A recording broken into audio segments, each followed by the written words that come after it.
Hey y'all, so this is my vulnerability series. This part is basically, this is all about, what leaving the matrix, taking a leap of faith and trusting the divine looks like for me and what I'm learning and what I've learned. So this is part 8, and what I'm learning currently is that family can be the biggest like setback for a lot of us.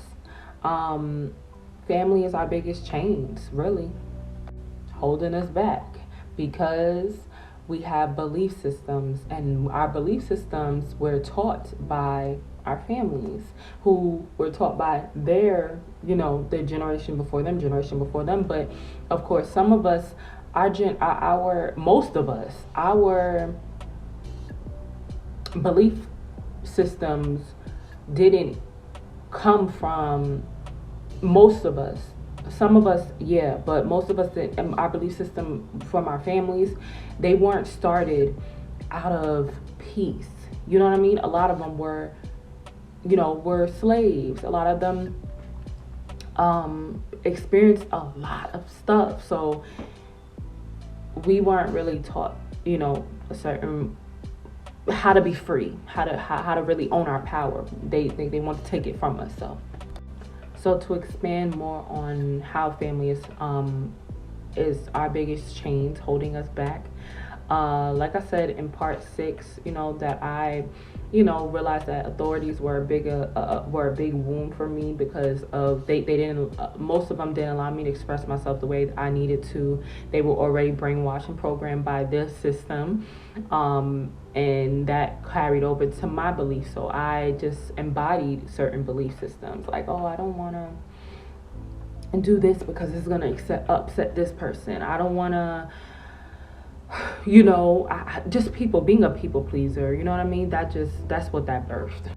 Then on top of that, we have different generational cycles that we're breaking, which is the mom, maybe a broken mom and daughter relationship, or it's a having broken homes.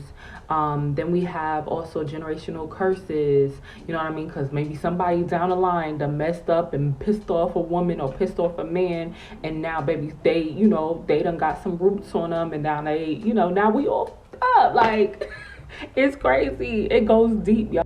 And we have generational trauma, that is one of the biggest things for me because, well, all of it is really, but I've learned that our womb, as women, our womb holds our traumas. It holds our pain and emotions and stuff. So if we have a lot of painful periods, my period pains have menstrual pains have been like, it's literally like on 0 to 10, it's like it's 1, maybe 1.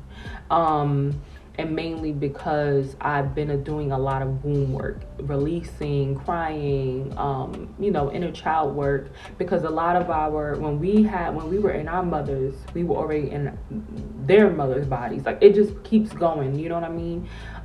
So we're embodying them. We're feeling everything that they're going through. Our ancestors are us. That's why it's important to connect to our spiritual team, our ancestors, because they are us. Like, and we are connected.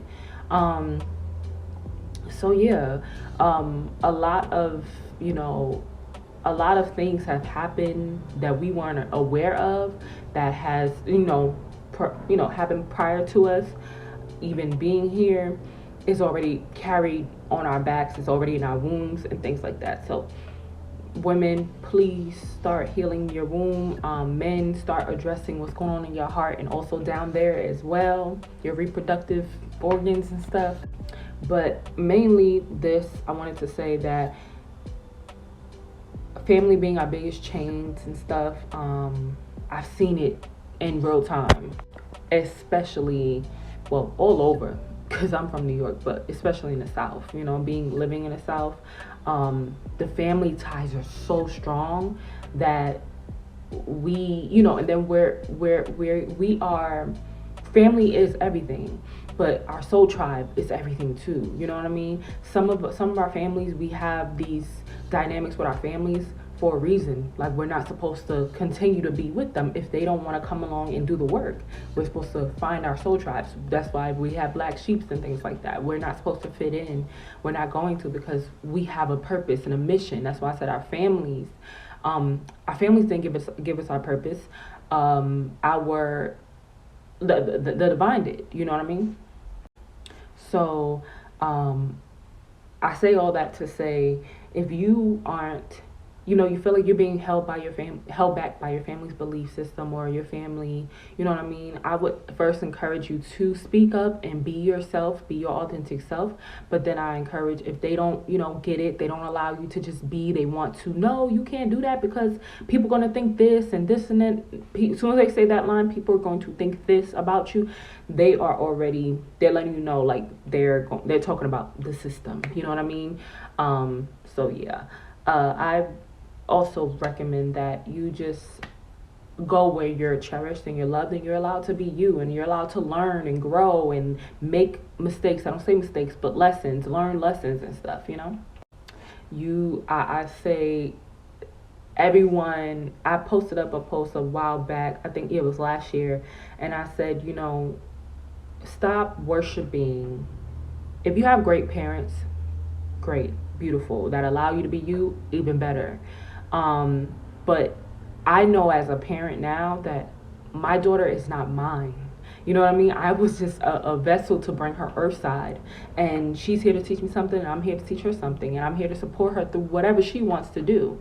And that we don't own our children. And I made a post a while back that said, don't stop worshiping your parents, because you need to be building a connection with the divine, with God, and figuring out who you really are, finding your purpose, and of course, always following your heart and your gut will always lead you to where you need to be.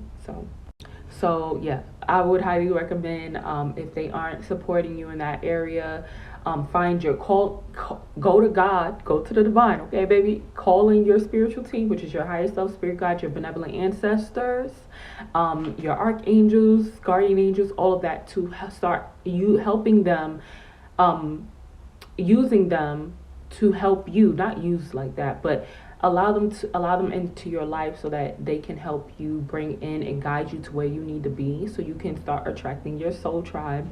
And of course, future wise, we need to start coming together in the physical and building, you know what I mean, with our soul tribe physically, like building, getting land, come together, put our money together, buying houses, buying land, growing our own food, things like that, because that's a part of building that community that we all need. If you aren't feeling good at your home with your with your root family, you know what I mean, then I highly suggest calling and depending and leaning on the divine. Okay, so yeah, call in, pray for your soul tribe.